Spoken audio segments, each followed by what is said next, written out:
Здравствуйте, товарищи! В эфире радио «Аврора». Это программа «Красная линия». У микрофона политический обозреватель Федор Бирюков. В студии у нас прекрасная Анастасия Удальцова, депутат фракции КПРФ в Госдуме. Анастасия, приветствую. Здравствуйте. И впервые у нас в студии Батал Геннадьевич Бигуа, кандидат юридических наук, эксперт в сфере международного права. Батал Геннадьевич, добрый день. Добрый день. Сегодня мы поговорим о том, что происходит сейчас в Абхазии. Тема горячая, и очень много мифов порождается в России. Мы же не первый раз ее обсуждаем, но сегодня надеемся раскрыть тему наиболее полно.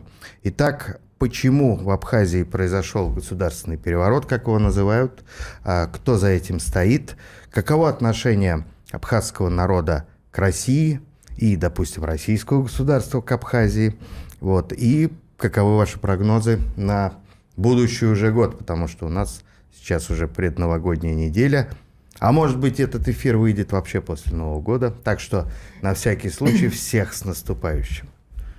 Анастасия Олеговна. Что происходит сейчас в Абхазии? Наверное, надо начинать с того, с чего все началось.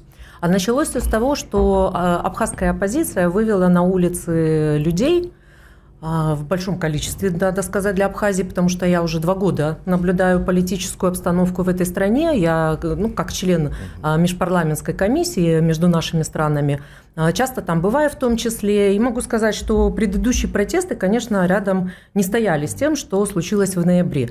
Поводом стало соглашение между Россией и Абхазией, инвестиционное соглашение, по которому наши инвесторы получали определенные преференции в Абхазии. Но поскольку людям не объяснили суть этого инвестиционного соглашения, не было никакого обсуждения. Все, в принципе, по нашим лекалам. Как депутат от Москвы могу сказать, мы-то недалеко ушли. Постоянно ко мне обращаются москвичи, которые жалуются в первую очередь даже не на то, что там что-то благоустраивают, что-то меняют там в столице, а жалуются в первую очередь на то, что с ними никто не общается, на то, что их мнение не учитывается. И, на мой взгляд, то, что произошло, можно ответственность возложить на обе стороны, потому что не Российская Федерация не стремилась к тому, чтобы донести свои позиции по этому соглашению до народа. А народ, извините, у нас источник власти, а в Абхазии еще больше источник власти. Только в Москве продолжающиеся антиковидные ограничения охраняют общественный покой, да? Если это можно назвать покой, как по мне, так это застой и стагнация. И в то же время и абхазская власть не сочла нужным донести до своего народа, чего они хотят добиться этим соглашением и какие преимущества для абхазского народа они несут. Я соглашусь с Анастасией Олеговной, что главной причиной политического кризиса, а потом уже и впоследствии экономического кризиса, как раз-таки стало недоверие народа к руководству республики. И, конечно, коррупция, которая последние 4 года разрослась до огромных размеров. Когда на просторах интернета, в телеграм-каналах стали появляться ролики, в котором руководству страны бизнесмены дарят автомобили стоимостью более 40 миллионов рублей, когда у большинства чиновников растут дворцы во дворе, когда на глазах огромное количество разрослось аппарата и администрации президента, и аппарата правительства. Все это вызвало такую волну недоверия у населения. Плюс, повторюсь, соглашусь с Анастасией Олеговной в том, что то же самое инвестиционное соглашение, проект инвестиционного соглашения, который обсуждался между Абхазией и Россией, в свое время не был, скажем, правильно обсужден на территории Абхазии. Такие площадки, как Общественная палата, просьбы оппозиции, общественных организаций обсудить этот документ, выработать определенный алгоритм его принятия. Депутаты парламента, кстати, Народного собрания Республики Абхазия вносили более 20 поправок. Ни одной поправки не было принято. Вот это все вкупе, но главной причиной все-таки стало это недоверие граждан Абхазии руководству Абхазии. Это главная причина того, что произошло в ноябре месяце. Наверное, недоверие копилось долго, а вот это инвестиционное соглашение просто послужило как бы таким двигателем процесса. Федор, можно я вот по-простому объясню, суть? До инвестиционного соглашения был закон об апартаментах, который тоже не был принят, хотя с российской стороной он обсуждался очень давно. Но давайте посмотрим глазами обычных людей, абхазских. Посмотрим на вот эти законопроекты, это инвестиционное соглашение. То есть чего люди в первую очередь боятся? Я вот скажу честно, отдыхала и в Сочи, и часто бываю в Абхазии. В том числе, помимо там работы, я езжу туда и отдыхать. Но куда еще ездить? На Мальдивы Володин сказал, не стоит, я там никогда и не была. А Абхазия – это страна, в которую влюбляешься с первого взгляда. И приезжая в Сочи, ты попадаешь в Бомбей некий, сделали Сириус, там, конечно, лучше намного, там хотя бы можно по длинной набережной прогуляться, посмотреть на море, увидеть закаты. Но выходя за пределы Сириуса, ты попадаешь в какой-то, не побоюсь этого слова, ад. Дом на домике. Да, там есть хорошие номера, но по набережной ты уже не пройдешь. Вот в дальней части Сочи я приезжала с детьми, мы хотели пройтись по набережной. Вот заходишь на какой-то пляжик, 200 метров – забор, 200 метров – забор, на следующий забор нет набережных вообще. И чего испугались, собственно говоря, абхазы? Они испугались, что с российской стороны зайдут олигархи, а, собственно говоря, я так полагаю, что эти опасения не беспочвенны, и сделают примерно то же самое. Застроят не только всю береговую линию, а я уже приезжала вот недавно и видела, что там некоторые места уже, вот в Сухуме, по-моему, на Сухумской набережной, там уже начинаются вот такие строительства, там не знаю, кто там строит, точно не вникала. Они переживают, что залезут в горы эти олигархи, настроят там, сделают поляну. Но ведь суть Абхазии как раз в том, что поляна у нас уже есть, понимаете. Сочи, вот это гетто у нас тоже уже есть, с переполненными пляжами, с грязным морем, с этими всеми ротавирусами. Да, в Абхазии тоже есть ротавирус, но он больше не из воды попадает, он больше, наверное, все-таки из питания.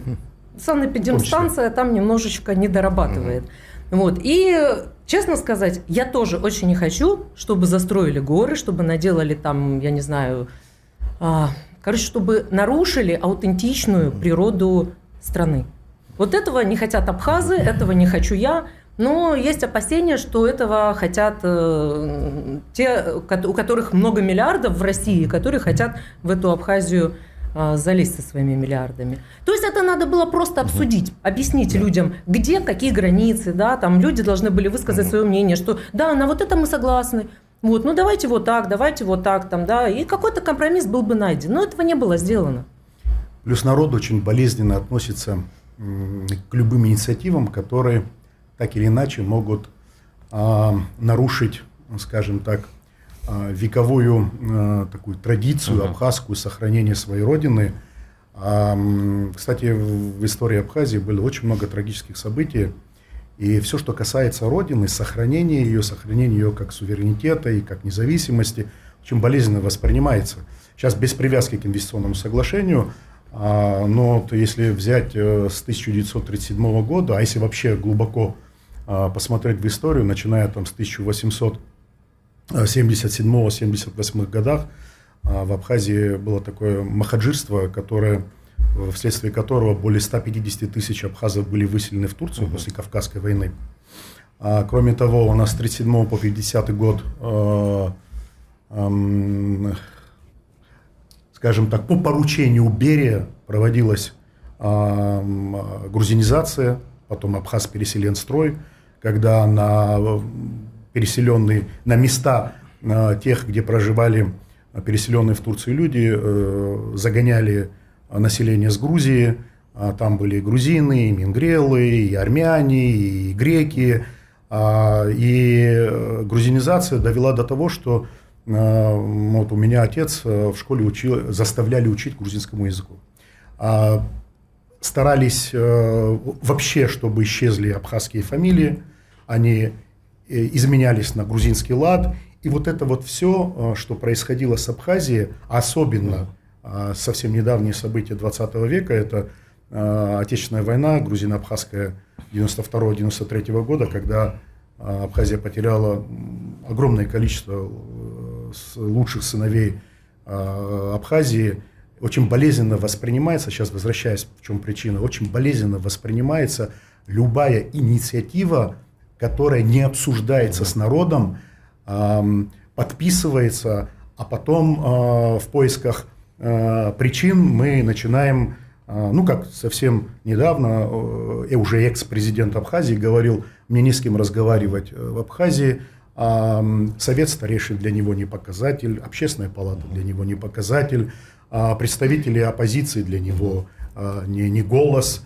представители общественных организаций тоже. Ну вот это все вкупе привело к тому, что недоверие народа росло, вы правильно сказали, с годами росло. Оно росло, оно только выразилось в ноябре месяце, но росло оно намного до, уже 3-4 года это все длится. Поэтому, к сожалению, вот такие вопросы нужно обсуждать, а этого не было сделано. Вот и результат. Можно сказать, что исполнительная абхазская власть с того периода очень плотно интегрировалась с российской властью, переняла те же привычки, ничего не обсуждать. Коррупция, коррупции нас никого не удивишь. Отношения власти и оппозиции похожие, да? Минуточку, смотри, Федор, в России страна большая, народ более многочисленный, ее не так видно. А Абхазия – это как маленькая семья, и там все видят. Население вот 250 тысяч. Оппозиция, когда добралась до администрации президента и начала поднимать документы, да, вот я специально нашла этот пост из абхазских каналов Telegram, вот я практически все читаю.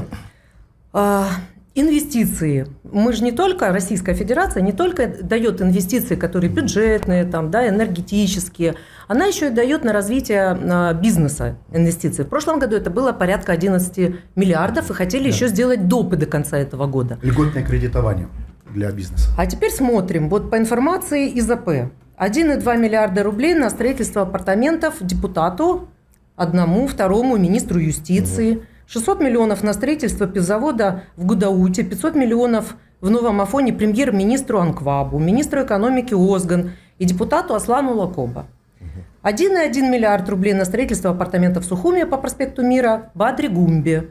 То есть, дальше я не буду все зачитывать, там еще 1,2 миллиарда главе администрации Галского района, там 500 миллионов депутату Алисе Гулария, то есть, Кроме пивзавода народу не на что рассчитывать. У нас коррупцию скрывать проще. Это только когда уже ФСБ там, да, вот у нас в последнее время пошли посадки в министерствах, и вот когда ФСБ до этого докопается, тогда мы узнаем, кто сколько украл. А там это все на виду, понимаешь?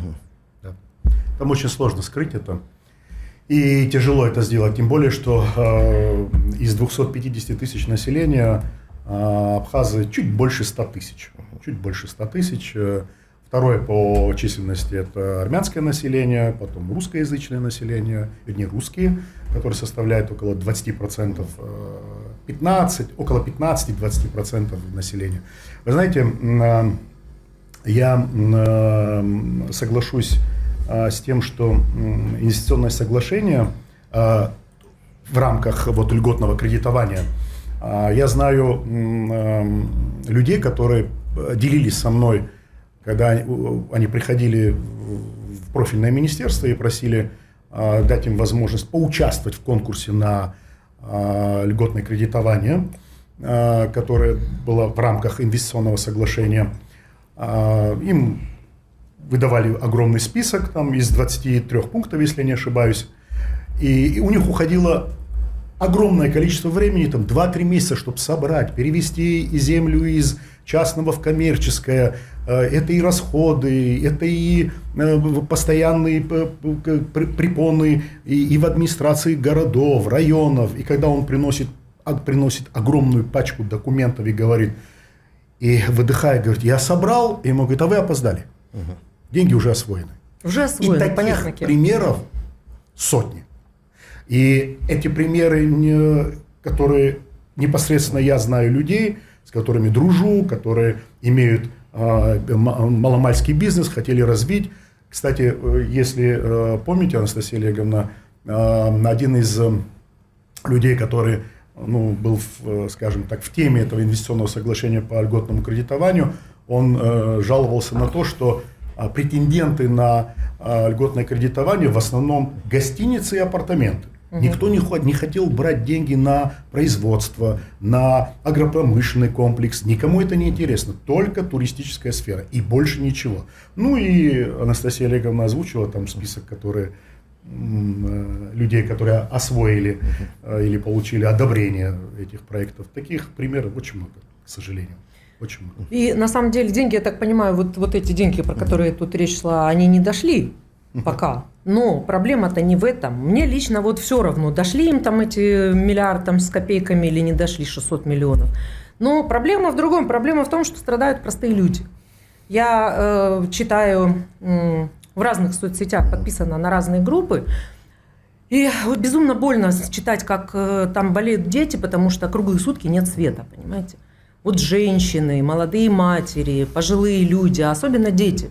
Вот почему они должны страдать? Только потому, что бывшему, к счастью, президенту Абхазии захотелось купить квартиру в центре Москвы за 100 миллионов там, и в Сочи апартаментов накупить. К сожалению, в таких случаях именно дети, женщины, старики страдают в первую очередь. Вообще красивая сама история. Олигархи проинвестировали ноябрьскую революцию, получается так. Но вот очень распространенный миф, который сразу же был запущен, что все эти протесты направляются, финансируются и вдохновляются какими-то западными центрами. Давайте об этом поподробнее и расскажите, что из себя представляет абхазская оппозиция, что это за сила? Я уже говорила, по-моему, даже в этой студии на эту тему, никаких иноагентов я в Абхазии не наблюдала. Я не видела там никаких прям вливаний. Да, там есть оппозиционеры с разными взглядами. Кто-то смотрит в сторону Турции, не помню, как его зовут, Батал Геннадьевич подскажет. Но такого, вот как у нас в России, да, когда там Навальный, он у нас признан экстремистом. Экстремист, террорист, да. Разные там Певчих, Волков и вся вот эта шушера. Экстремисты, террористы. То там было очевидно, невооруженным взглядом видно. Вот. Более того, люди сидели на финансировании прозападном, никакой толковой программы для страны я не видела. Ну, что касается Абхазии, на мой взгляд, я не вижу, чтобы там была такая же ситуация. Нет, ну кому это может быть интересно? Ну, даже вот если бы было желание финансировать. Но, опять-таки, вопрос, а что они могут предложить? Вот этот вопрос сейчас самый насущный, самый главный. Сейчас там планируется 4 кандидата, пока 4, может еще там появится. Но вот на мой взгляд, среди них нет тех, которые могли бы прямо сейчас сказать ясно и четко, какие они готовы провести реформы для того, чтобы ситуация поменялась. А если выборы пройдут без осознания того, в чем была ошибка, ну, извините, в Абхазии это 3-го президента вынесли. 3-го, понимаете? Уже будет, традиция. Значит, 4-е, ничего не поменяется. Мы никак не можем этот порочный круг, когда 3-й президент весь срок не отрабатывает, а кто-то ушел спустя 2 года, кто-то ушел спустя 4 года, кто-то сумел переизбраться, и ровно через полгода его попросили из комплекса правительственных зданий. Что касается неправительственных организаций, вот эти гонения, которые последний год в отношении общественных организаций, которые выступали как патриоты, которые выступали за сохранение суверенитета и независимости, просили не торопиться с принятием закона об апартаментах, просили не торопиться с подписанием инвестиционного соглашения, просили вынести это все на обсуждение. Год тому назад в отношении них начались гонения. Вы неправительственная организация, которая проплачиваете Западом, Турцией, какими-то там западными спецслужбами и так далее, и так далее. Где доказательства? Не было представлено ни одного доказательства, я как юрист спрашиваю. Вот вы предъявляете, и говорите в телеграм-каналах, на абхазском телевидении о том, что огромное количество неправительственных организаций, которые иноагенты, прозападные, проплаченные. Где? Где хоть один факт доказательств того, что та или иная общественная организация неправительственная имела или проплачивалась, или продвигала такую идею? Я ни одну не видел. И общественности не показали в Абхазии этого. А говорили, ну вы что, ну поговорить мы все любим, но фактов никаких не было. Не было абсолютно. Ну, то есть идет просто внутренняя борьба за власть, и вопрос только, как эта власть будет использоваться теми, кто победит. Теперь, что касается оппозиции, насколько сегодняшние представители оппозиции могут, один из них может избраться президентом, один из лидеров. Я вам скажу, что сегодня единственный кандидат, который был зарегистрирован на прошлой неделе, это Бадра Гумба, это исполняющий обязанности президента Республики Абхазии. До этого он был вице-президентом Абхазии, это сейчас пока единственный кандидат. Я думаю, что на этой неделе появится, скорее всего, Адгур Ардземба, возглавляющий народное движение, Абхазское народное движение. Я думаю, что там появится еще 3-4 кандидата. В целом, я думаю, где-то 5-6 кандидатов будет. Вы знаете, когда меня спрашивают, как вы думаете, ну, кто из нынешних кандидатов в президенты может выиграть? Я всегда отвечаю так. Пусть выиграет тот, кого выберет народ. Вот кому народ доверяет, программа которого будет полностью соответствовать тем переживаниям и чаяниям народа, вот пусть он будет и президентом. А с Россией в любом случае, кто бы ни пришел, с нашим стратегическим партнером, с нашим большим другом и соседом, единственным стратегическим партнером, который у нас сегодня есть в Абхазии, в любом случае, при любом человеке будут договариваться, будут обсуждать, будут приходить к общему результату. Без этого никуда. Это неизбежно.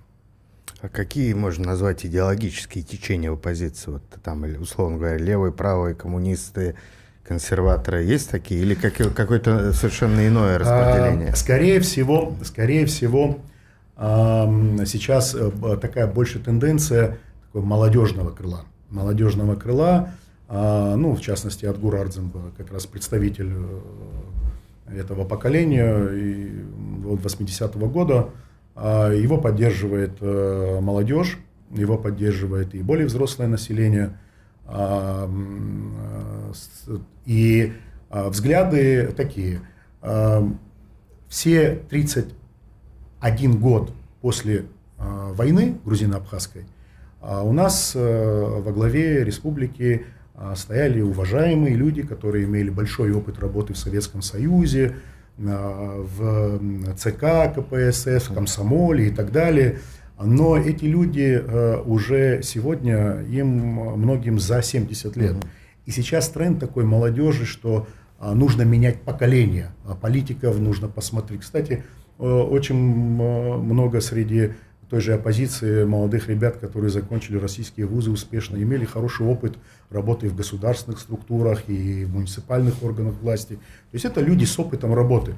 Тренд главный – поменять поколение, которое давно уже должна была участвовать в жизни населения, в жизни государства, и это время настало. Я считаю, что как раз вот сейчас поколение 40-60 лет – это вот то самое поколение, которое сегодня может и должна вывести страну из глубокого политического и экономического кризиса и развиваться дальше. Мне нравится эта поколенческая идея. Но самое главное, чтобы выходить из экономического кризиса не за счет только Российской Федерации. Вот, потому что пока картина так складывается, что дайте нам денег, а мы их тут распределим, как нам нравится, да, там народ пусть там живет как хочет, и это путь в никуда. То есть, если за 30 лет не сделать работу над ошибками и не задуматься о том, как можно экономически свою страну поднять за свой счет, то есть свои бюджеты, там, да, свои производства, больше трудиться, там, я не знаю, Ну, можно придумать на самом деле, потому что пока ситуация сложилась такая, что больше 115 миллиардов вложено в Абхазию российского бюджета, и это только то, что про социальную сферу. И энергопоток, да, сюда же входит. Да, сюда входит. А в ответ, вот я смотрела, там один деятель абхазский говорил, что вот надо жить на собственные средства, а Россия, спасибо, нам помогла. Ну, у России тоже был, видимо, свой интерес, когда она вкладывала эти средства. И такой подход немножечко мне лично не заходит. То есть все-таки какие-то компромиссы находить, как-то, я не говорю прям плотно интегрироваться, да, но быть ближе с Россией необходимо. Что не исключает того, что нужно о своей стране заботиться самим, потому что если не мы, то кто? Хотя идея все как бы раздать российским олигархам, это тоже форма интеграции, но она не пришлась по душе народу. Ой, Федор, кстати, я немножечко здесь расскажу. Некоторые левые, которые, на мой взгляд, немножко в троцкизм ударяются, да, после одного моего комментария на «Свободной прессе», по-моему, стали мне предъявлять, что вот я, видите ли, там за российских олигархов выступаю. Ну, я хочу им всем отсюда ответить, вот всем этим левым, которые слишком уж левенькие, что в Абхазии тоже есть свои олигархи, им тоже плевать на простой народ. Так что давайте не будем здесь вот этой ерундой заниматься, вот это вот рассказывать там и кидаться ненужными веществами в мой адрес. Мы здесь все, в общем-то, все, кто думает о народе, о своей стране, они все против олигархов и против того, чтобы земли скупались, чтобы жирели 10%, там я не знаю, сколько эти проценты в Абхазии составляют, а остальные, чтобы голодали там и ни больниц, ни образования. Поэтому менять нужно целиком ситуацию, а не говорить о том, что вот я там за российских олигархов, а бедная Абхазия там, да, Абхазия бедная, потому что сколько они без света просидели в итоге? Почти месяц просидели без света. Очень хорошо сейчас его вернули. В дневное время включали 2 раза по 1,5 часа, и в ночное, то есть из 24 часов 12 часов население сидело без света. Это авария какая-то была? Что-то? Нет, Россия остановила социальный переток. А денег нету Абхазии платить по коммерческим ценам. По коммерческим ценам это 4 рубля за киловатт-час. А Ингургэс в осенне-зимний период, к сожалению, малый приток воды. И, соответственно, 40%, которые вырабатывает Ингургэс и должен передавать Абхазии, его недостаточно по одной простой причине. Майнинговые фермы, которые последние 4 года разрослись в Абхазии. Кому-то показалось, что можно сделать из Абхазии майнинговый рай. Кто-то посчитал, что это может быть столица, где может развиваться. И причем в разное время, что при прошлой власти, что при позапрошлой, несколько раз разрешали майнинговые фермы, потом запрещали. За последний, только за последний год, прошлый год, за 2023, майнингового оборудования ввезено в Абхазию на более чем $500 000. И по информации Черноморэнерго, на сегодняшний день в Абхазии работает 13 тысяч майнинговых аппаратов. Это огромное количество потребления. Это почти, если в среднем в год Абхазия потребляет от 2,5 до 3 миллиардов киловатт-часов, то около 30-40% приходится на майнинговые фермы. Это несмотря на то, что энергосистема в очень плохом состоянии. Это же все досталось от Советского Союза. Никто не приводил его в порядок. Небольшие суммы, какие-то в районе миллиарда вкладывались в энергосистему, но дальше никто не двигался. Ну и плюс население не платит за электроэнергию. У нас очень плохая собираемость в Абхазии за электроэнергию. Это отсюда и возникают в том числе и проблемы, но одна из первопричин энергокризиса – это майнинговые фермы, с которыми нужно бороться. И за последний месяц около 450 аппаратов было изъято Министерством внутренних дел. А где все остальные 12 тысяч? Но неужели в маленькой Абхазии с населением 250 тысяч человек нельзя найти огромные майнинговые фермы? Это же не размеры этой комнаты, это огромные фермы, в котором, извините, там на гектаре земли размещают огромные контейнеры, в котором работают и шумят, и потребляется энергия. Где? А может быть, за этим будущее? Стоит усилить это все должно быть энергосистему, узаконено. легализовать. Должно быть легализовано. А держатели майнинговых ферм должны платить соответствующие суммы за электроэнергию. Но для того, чтобы тянуть такую нагрузку электроэнергии, электросети не выдерживают, потому что они изношены. Так нужно их обновить. Нужно вкладываться в энергосистему, нужно ее развивать. Кстати, у нас альтернативные источников энергии почему-то не развито. Когда у нас 365 дней в году на солнечный свет, у нас огромная возможность зарабатывать и накапливать энергию с помощью альтернативных источников. Мы это не развиваем. Не знаю почему. Огромное количество денег, более 115 миллиардов было вложено с 2008 года из российского бюджета. Там около 40 миллиардов – это инвестиционные деньги, которые как раз-таки на развитие социальной инфраструктуры, энергосистемы. Вы знаете, задаешься вопросом, где деньги, Зин? Ну куда делись деньги? Где они находятся? Огромное количество денег было вложено. Почему нельзя было из этих средств выделить 20% на развитие и сохранение энергосистемы? Этого не делалось, к сожалению. Потому что деньги распределяются особым образом, да, мы понимаем, как, и это вызывает возмущение народа. А вот, Анастасия Олеговна, какой бы ты хотела видеть Абхазию, которая будет полезна и себе, и России? Вот, допустим, майнинг, тема сомнительная, да, хотя можно было легализовать. Слушайте, вот в Беларуси она уже легализована, эта тема.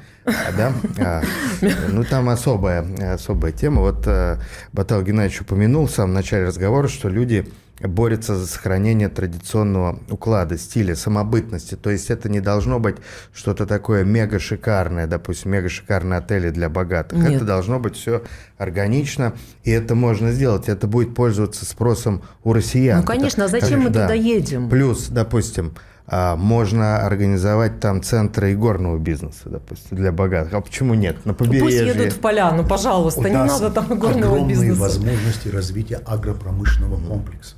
Огромные аграрные промышленные комплексы. Я совсем недавно, буквально 2 секунды, прочитал отчеты,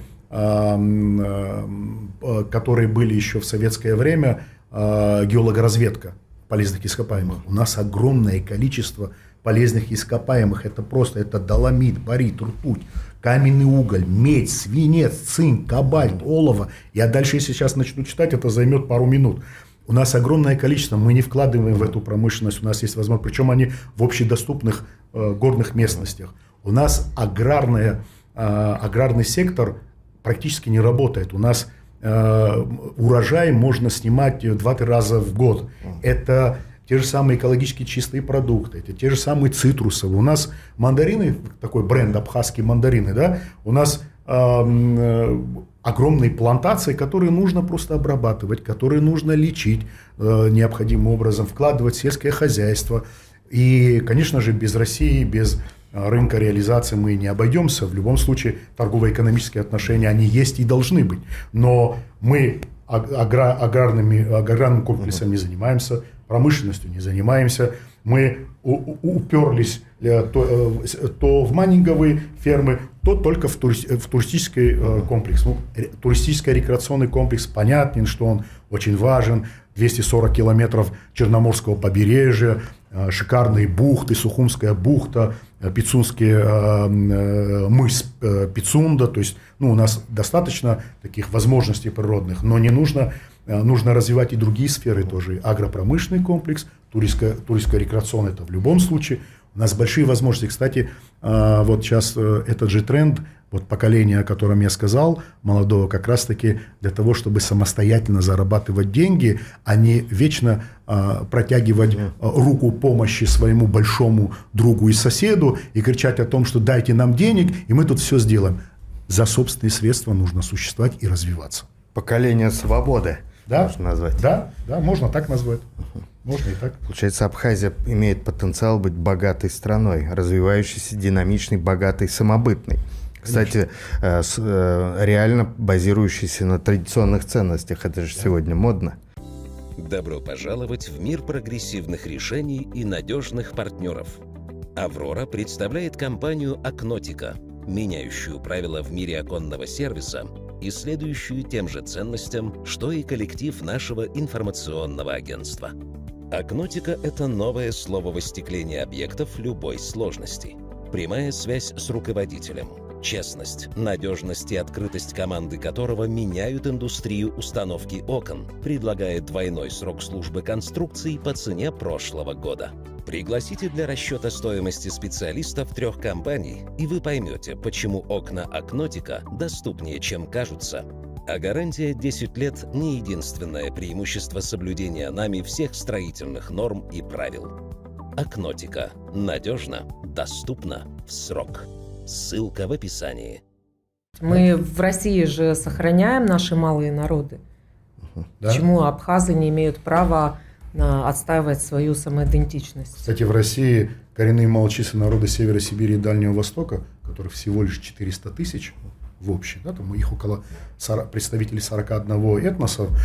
Я столько лет проработал в Комитете по делам национальности, я же знаю, как мы сохраняем и стараемся, Россия как старается и сохраняется традиционный быт, культуру, язык, как они стараются субсидировать их, кто-то занимается там охотхозяйством, кто-то рыбным хозяйством и так далее. То есть мы стимулируем и даем возможность, как нигде в мире Россия дает возможность коренным малочисленным народам Севера Сибири и Дальнего Востока развиваться и сохраниться. Вот то же самое. Ну ведь интересно приехать и переночевать в чуме, правда? Конечно. Кстати, очень модное направление, такое востребованное стало, экотуризм. Очень многие сейчас приезжают в деревня абхазские и живут в абхазских семьях, где они вместе там доят коров, вместе там выходят, если это летний период, там тохают кукурузу и так далее. То есть экотуризм в деревнях сейчас такое очень развитое направление. И ничем не меньше пользуется спросом, чем те же самые 5-звездочные отели, которые там появились в последние годы в Абхазии. Тоже очень интересное направление. Ну, мне, например, скучно ехать в какие-то там 5-звездочные отели за границей, когда рядом есть Абхазия, где можно просто уединиться в горах, вообще без каких-либо удобств, мыться, купаться в речке, там, я не знаю, ходить по лесу, да, там ни как света у тебя, прямо. ни водопровода. И вот это самое большое удовольствие для меня, например. А таких, как я, людей много. И если Абхазию преобразить в сторону цивилизованной, цивилизации, не цивилизованной, цивилизации, там, где она не нужна, то какой будет интерес туда ездить? Безусловно. Ну и как ты думаешь, со стороны российского государства какие последуют действия? Сейчас вот там решат вопрос со властью, там что-то еще. Ну вот сейчас свет вернули абхазским гражданам. Назвали его гуманитарный переток. Да. На 2 месяца. Выборы президента запланированы предварительно на 15 февраля. После выборов, видимо, Россия будет уже договариваться с избранным президентом. Вот. Но, на мой взгляд, нужно как-то ближе быть к народу, потому что без России, конечно, Абхазии практически невозможно, но и Россия должна, российское правительство должно позаботиться о том, чтобы абхазский народ чувствовал, что его ценят таким, какой он есть, и чувствовал, что это помощь братская, а не попытка прогнуть под себя. Ну, население Абхазии около почти 90% граждан России, которые начали получать гражданство, начиная с 2004 года. А с 2008 года он уже массовый характер несет. В Абхазии более 50 русских школ. У нас русский язык второй государственный язык. Я думаю, что мало кто из бывших советских республик могут похвастаться таким огромным количеством школ. И у нас даже в абхазских школах с 5 класса учеба ведется на русском языке. У нас в совершенстве, вот Анастасия Олеговна не даст соврать, у нас все абхазы в совершенстве говорят на русском языке. И я думаю, что одним из показателей не просто стратегического партнерства и братских отношений между Абхазией и Россией, тот же самый государственный русский язык. У нас вообще все дело производства ведется на русском языке. К сожалению, зачастую чиновники абхазские иногда забывают, ну, хотя бы и на абхазском языке поговорить. И часто, кстати, интеллигенция говорит о том, что, слушайте, ну, есть у нас глава там страны, есть министры, ну, поговорите вы на абхазском языке, ну, покажите вы народу, что вы говорите на нем. Но у нас, вот у нас русский язык любят. Все русский язык любят, они говорят на русском языке. Конечно же, после выборов, конечно, это даже, как говорят, к гадалке не ходи. В любом случае, с любым законно избранным президентом Абхазии Россия будет разговаривать, будет договариваться. Все те договоренности, которые ранее были, они сохраняются. Другой вопрос, если будет возникать вопрос дальше обсуждать тот же самый инвестиционный договор, те же самые апартаменты, нужно будет разговаривать с народом, нужно будет обсуждать это. Я думаю, что за круглым столом всегда будет возможность договориться. Я абсолютно в этом уверен. А как стратегический партнер, который обеспечивает безопасность на границах с Грузией, это абсолютно не обсуждается. Те же самые военные базы, те самые военные городки, которые сегодня существуют, есть договоренность о том, что в Очимчире откроют для военно-морского флота порт. Отлично. Еще дополнительная возможность обезопасить Абхазию от врагов, которые, кстати, западных, которые по всему Черноморскому побережью постоянно наблюдают за тем, как размещены и объекты российские на территории Абхазии. Россия обеспечивает безопасность, и Абхазия за это благодарна. А с Грузией в связи с последними событиями какие отношения сейчас у Абхазии официальные? Сейчас у нас, кстати, последний месяц с этим энергокризисом мэр Тбилиси Каха Каладзе обратился неофициально через телеграм-каналы с предложением помочь.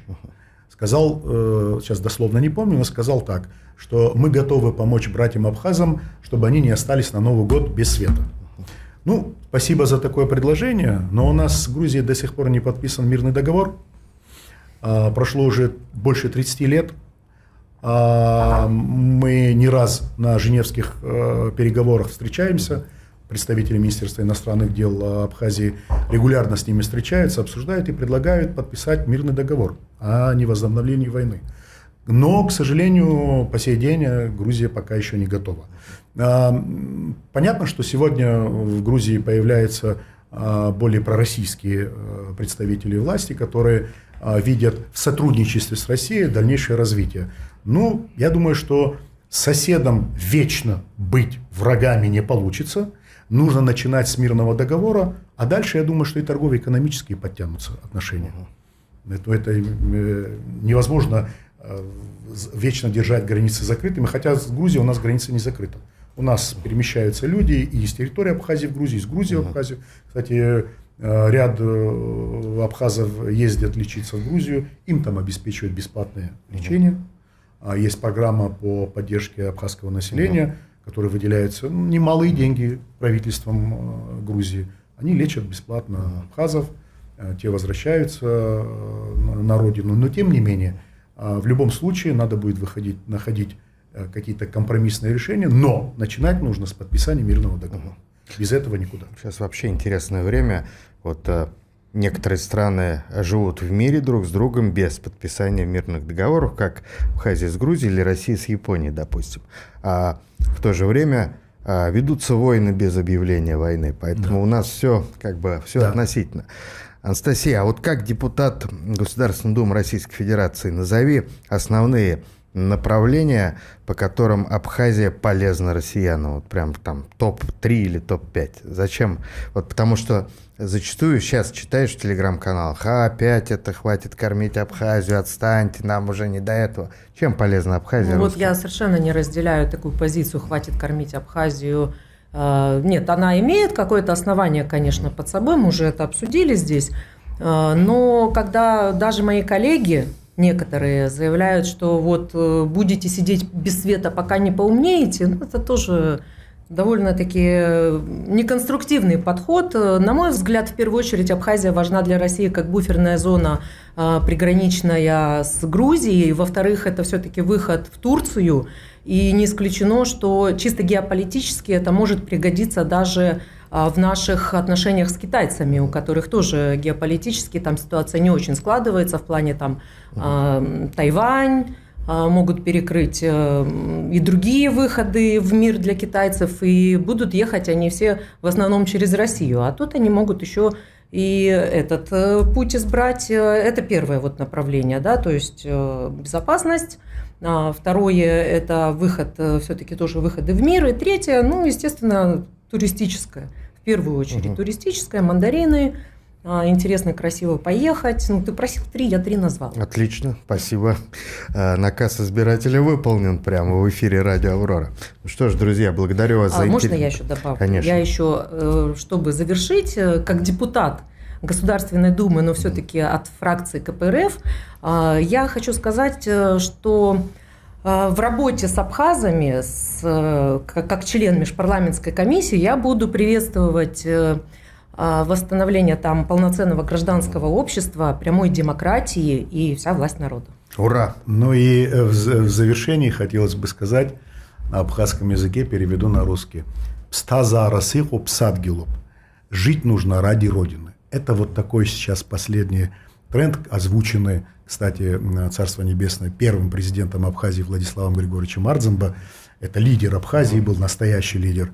И вот этот тренд жить для Родины, он сегодня есть, и среди моего поколения это сегодня прям вот номер 1. Я надеюсь, что после выборов мы как раз сплотимся все абхазы и все жители Абхазии, армяне, русские, грузины, и будем строить свое государство, будем стараться, чтобы оно процветало. Прекрасно. Жить ради Родины. Девиз поколения свободы в Абхазии. Спасибо вам, друзья, за интереснейший эфир. В студии радио «Аврора» были Батал Геннадьевич Бигуа, кандидат юридических наук, эксперт в сфере международного права, и несравненная Анастасия Олеговна Удальцова, депутат фракции КПРФ в Государственной Думе. Программу вел политический обозреватель Федор Бирюков. Друзья, смотрите и слушайте «Аврору» на нескольких площадках. Ссылки в описании к видео. Там же рядом кнопка «Помощь Авроре». Это всегда актуально. Мир вам!